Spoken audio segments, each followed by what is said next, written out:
국민 여러분 안녕하십니까? 공작관 TV 그레이트 게임 최수용입니다. 최근 들어서 중국의 비밀 경찰서 관련해서 많은 취재가 방송이 이어져 가고 있습니다.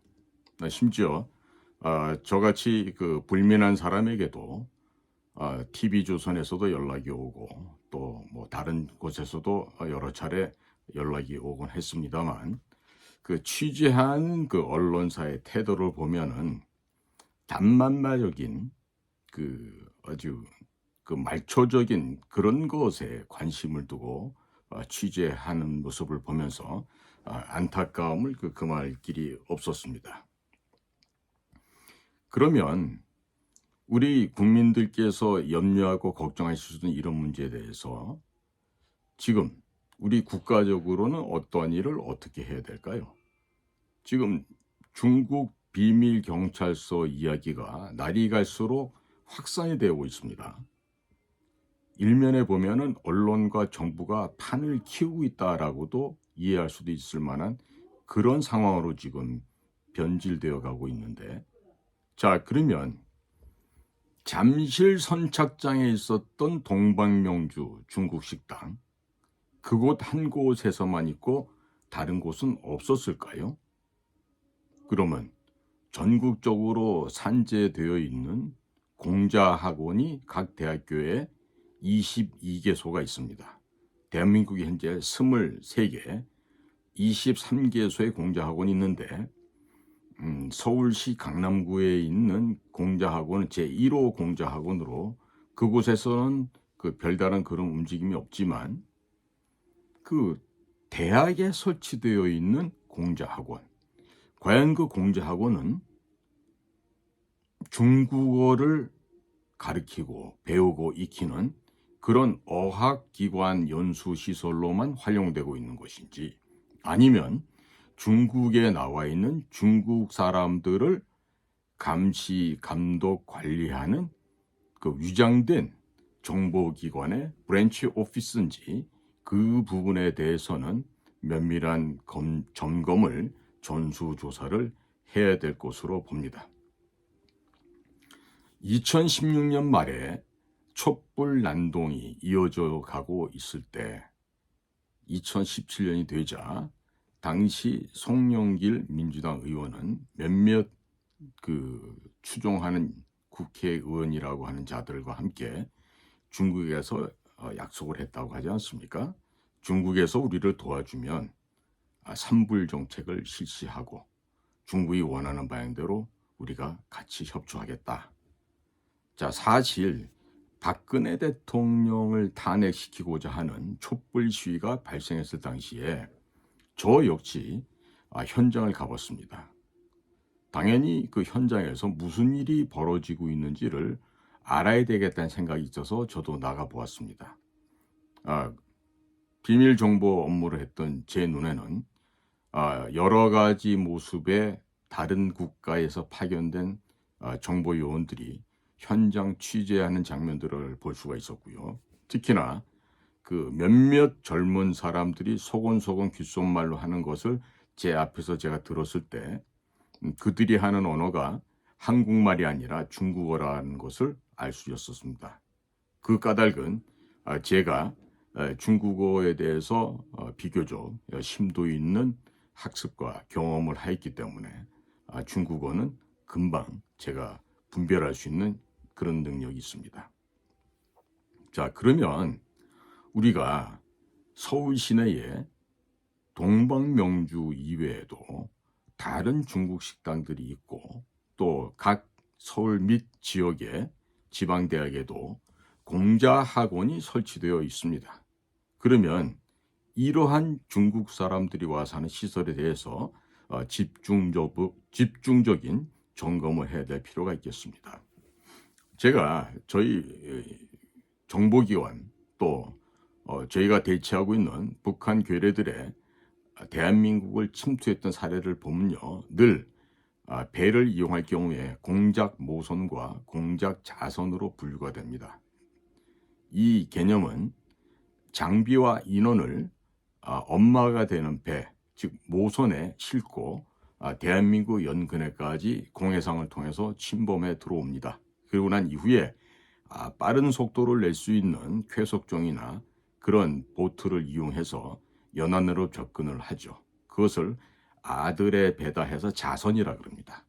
이것처럼 공작 모선과 자선으로 이루어져 있는 이런 침투 경로를 볼 때 한강에 설치된 동방명주라는 그 중국의 기관, 즉 비밀경찰서로 하는 그곳에서는 얼마든지 중국에 반대하는 소리를 내거나 중국 공산당에 어긋나는 언행을 하는 사람들을 잡아다가 충분히 보트에 실어서 서해 공해상으로 빼돌려서 본국으로 압송할 수 있는 그러한 비밀 공작 루트로도 활용될 수 있을 것으로 보여집니다. 이것은 비밀 공작 사업과 북의 대남 침투 사업을 수년간 지켜봐 왔고 또 그렇게 해서 넘어왔던 북한의 작전부 소속의 요원들을 만나본 저의 삶에서 저의 현장 경험에서 우러나 있는 생각입니다.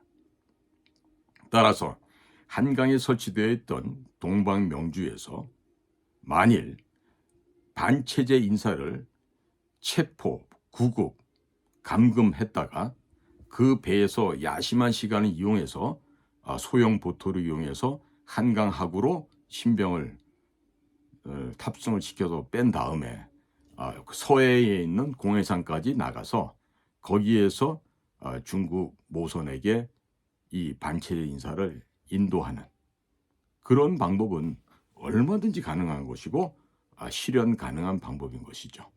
따라서 이제 이 스페인 마드리드에 있는 세이프가드 디펜더라고는 그 NGO 단체라고 했었죠.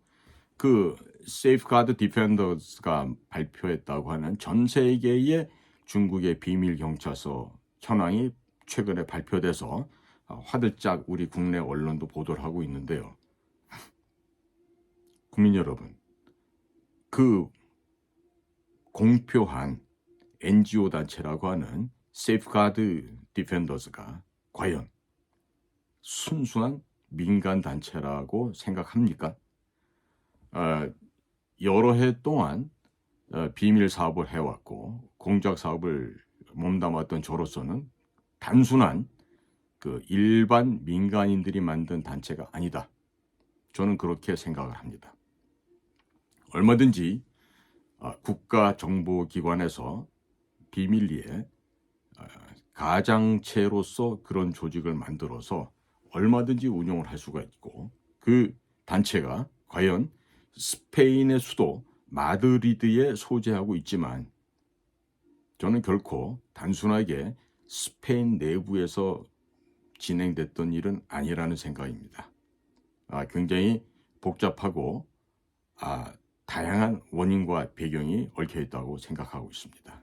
따라서 이러한 그 마드리드에서 시작된 세이프가드 디펜더스의 이런 공식적인 발표는 치밀한 계획 하에서 이루어진 것이고 그 일부가 지금 서울에서 발견된 것에 지나지 않는다고 봅니다.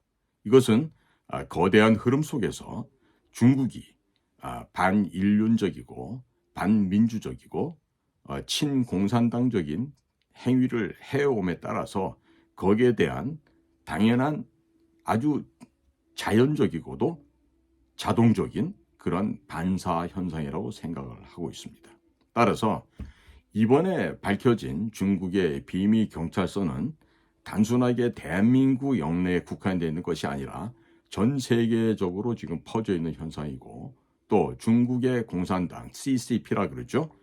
Chinese Communist Party라고 하는 중국의 집단 지도 체제가 그들의 정권을 유지하기 위해서 진행할 수밖에 없었던 사업이라고 저는 생각하고 있습니다.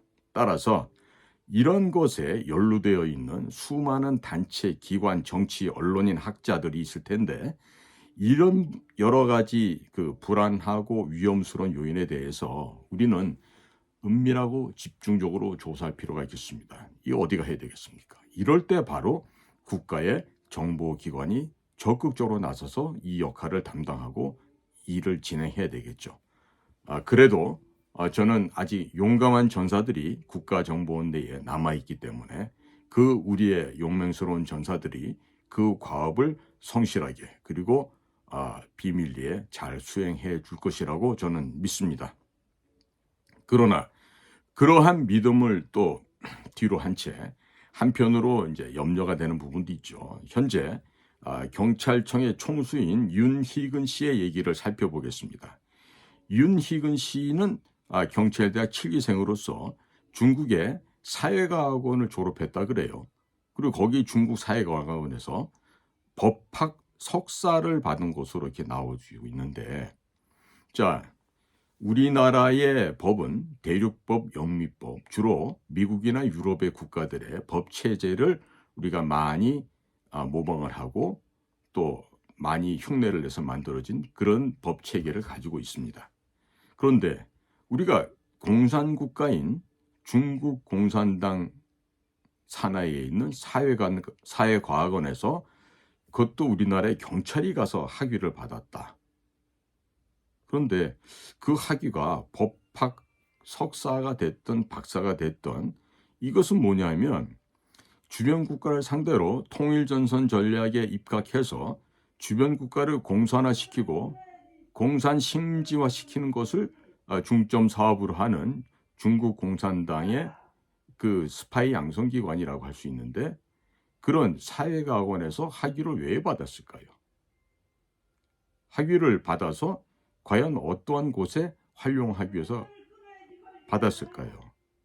자, 그러니 국민 여러분께서도 이렇게 중국 공산당의 이념을 전 세계로 전파하려고 애쓰고 있는 이 중국의 공산당 인재양성소인 중국 사회과학원에 대해서도 관심을 가져보시기 바라고, 또 여기서 이 학위를 받은 윤희근이라고 하는 경찰 이 총수가 지난번에 용산에서 참사가 벌어지던 그날에도 휴가를 나고 지방의 캠핑장에서 잠을 자고 있었다고 하죠. 또 현장에서 벌어지고 있던 사고에 대해서도 제대로 된 연락도 받지 못하고 했는데, 이번 그 특수부에서 이태원 참사를 조사하는 과정에 있어서 윤희근 총장이 포함되어 있는지를 모르겠습니다만은요, 이 윤희근 씨도 반드시 조사를 해서 명명백백하게 그 진위를 밝혀야 할 것입니다.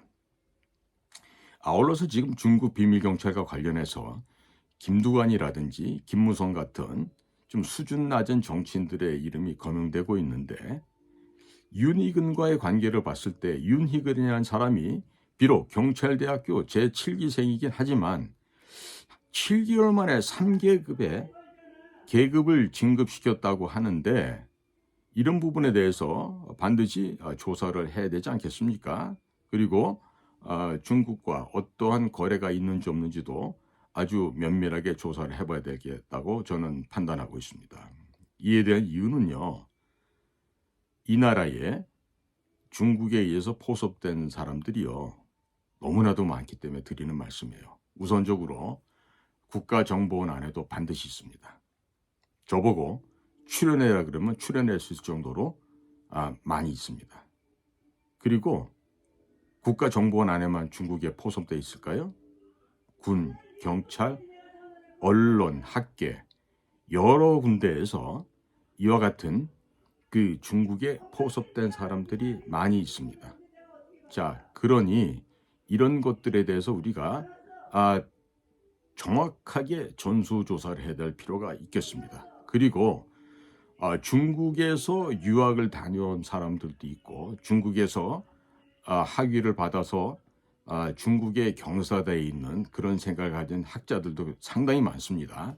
특히나 여의도의 그 국회라고 하는 곳에도 적지 않은 무리들이 중국의 영향을 받아서 친중국 성향을 보이고 있고, 최근에는 지난 2022년 연말에 한중 간의 의원 협회인가 뭐 이런 단체들이 지금 새롭게 구성이 됐다고 하는데요. 이런 것도 우리가 철저히 경계하고 조심해야 될 부분이라고 저는 생각하고 있어요. 그리고 서울대학교, 국립서울대학교인 이곳에서도 비록 이게 국가예산하고 뭐 법인으로 됐다고 하지만 명실상부한 대한민국 최고의 학부이고 최고의 대학인데 거기서 시진핑 기념관, 뭐 공자학원 이런 것들이 들어서는데 반해서 우리나라 국부이신 이승만 대통령이나 또 산업화 근대화의 국부이신 박정희 대통령의 기념관조차 없는 서울대학교가 왜, 무엇 때문에 시진핑 기념관은 서울대학교 안에다가 설치하고 있는 것인지, 이런 부분에 대해서 국립서울대학교라고 하는 그 관악산에 있는 총장 이하 모든 교수들은 여기에 대해서 한번 심각하게 반성을 해야 된다고 생각합니다. 저도 그 학교를 나왔지만 그 학교 정문에 국립서울대학이라고 하는 기역, 시옷, 디귿을 형상화시킨 교문이 있습니다. 그것을 빗대어서 당시에도 제가 대학을 다닐 무렵에도 국립서울대학교가 아닌 공산당이라고 이름할 정도로 그 서울대학교 안에서는 좌파 종북 사상에 전염되어 있는 그런 아이들이 많이 양산이 됐습니다. 과거 60년대 민청학년 사건부터 시작해서 80년대 군부 독재 타도를 외치면서 다시 그것이 NLPDR로 이어지는 일련의 학생운동 계보로 봤을 때 늘 서울대학교는 공산화 사상에 심취하고 북의 주체 사상에 심취한 그런 자들이 가장 많이 암약했던 그런 장소가 바로 국립서울대학교이기도 했었죠. 따라서 지금 중국 비밀 경찰서가 발각이 돼서 언론에서 취재를 하고 지금 뭐 야단 법석을 치고 있습니다만은 우리는 좀 더 냉정하게 봐야 됩니다. 특히나 정치권에서 중국까지 찾아가서 그 과거 국민의힘에 전시했던 한나라당도 2009년도에 북경을 찾아가서 중국 공산당과 업무 교류 협약을 맺었죠. 그리고 또 2015년도에는 또 새누리당 산하에 있던 여의도 연구소도 중국 공산당 산하에 차얼 학회라는 곳과도 MOU 양해각서를 맺고 친분을 유지하고 있습니다. 자, 심지어 평양을 따라다니는 더불어민주당도 2019년도 7월 10일은 북경에 가서 중국 공산당과 당교라고 있습니다. 중국 공산당 학교로 줄여서 당교라고 합니다. 이 당교하고도 업무 교류 협약을 맺었습니다.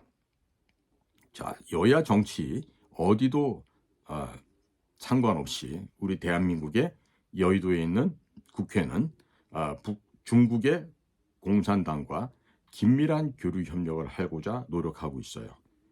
자, 이뿐인가요? 카카오의 2대 주주인 텐센트도 중국 공산당 예하 산업이고 또 네이버 또한 중국 산동성 청도시에 사무실 차려놓고 네이버의 실시간 인기 검색어 모니터링도 하고 있죠. 그리고 카페, 블로그 이런 모든 것에 대해서 모니터하고 있는 곳이 바로 중국 공산당이 위치하고 있는 중국 청도에서 이런 일이 벌어지고 있다는 것이죠. 자, 이것을 통해서 대한민국 대부분의 국민들의 신상 정보가 넘어갈 것이고 이를 통해서 여론 조작, 선거 개입 등 온갖 파행적이고 음험한 행동들이 진행될 수 있겠습니다. 따라서 이러한 위험성에 대해서 우리 국가가 철저하게 조사하고 방비하고 대비를 해야 되지 않겠습니까? 자, 따라서 실질적인 예로 2020년 4.15 총선거가 있기 전에 3월 1일 새벽 02시 29분에 차이나 게이트가 실시간에 인기 급상승으로 1위에 올라오자 1분 만에 삭제되었다가 다시 1분 만에 15위로 다시 올라온 이런 사건이 있었습니다. 이 단순한 사건이 아닙니다.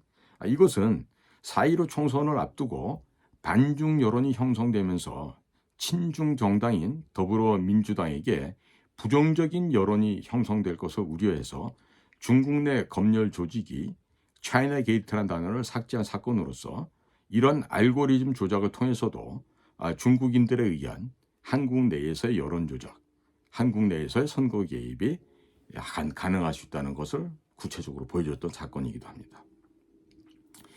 국민의힘 또한 이런 일을 모를 리가 없습니다. 하지만 그들 또한 서서히 중국 공산당의 노예로 앞잡이로 전락한 지가 오래되었습니다. 지금 현재 한미동맹을 전제로 한미동맹을 바탕으로 해서 친미 정책을 펼쳐나가고 있는 윤석열 정부에 있어서 국민의힘의 국회의원이라고 하는 자들이 교묘하게 윤 대통령의 뒤통수를 치고 도와주는 척하지만 실제로는 도와주지 않고 오히려 중국 공산당의 그 지령을 받들어서 움직이는 것처럼 보여주는 그런 모습들이 많이 보여지고 있어요. 의심만 할 게 아니라 이에 대해서는 구체적인 조사를 해야 되겠습니다. 아울러서 이 구글 코리아 역시 중국에 대해서 부정적인 이야기를 하는 다른 유튜버나 다른 그 채널에서도 중국에 대해서 부정적인 이야기를 하게 되면 영상에 특정 세력을 혐오한다고 하는 이런 이유로 광고가 부적합하다, 또 노란 딱지가 붙고 심지어는 무단으로 영상을 삭제당하는 사례가 빈번하게 발생했고 발생해 오고 있습니다. 현재도 진행 중인 것입니다. 즉, 그 중국에 대해서 부정적인 이야기를 하게 되면 언론인들도 입에 재갈을 물리고 아무 일도 할 수 없게끔 막아버리는 것이 현재의 대한민국 언론의 현실이기도 하죠. 자, 이것처럼 한국의 구글 코리아는 과연 독립적인 기관인가? 그리고 우리 대한민국의 주체성을 가지고 있는 그런 회사 조직인가? 한번 우리 되돌아봐야 되지 않겠습니까?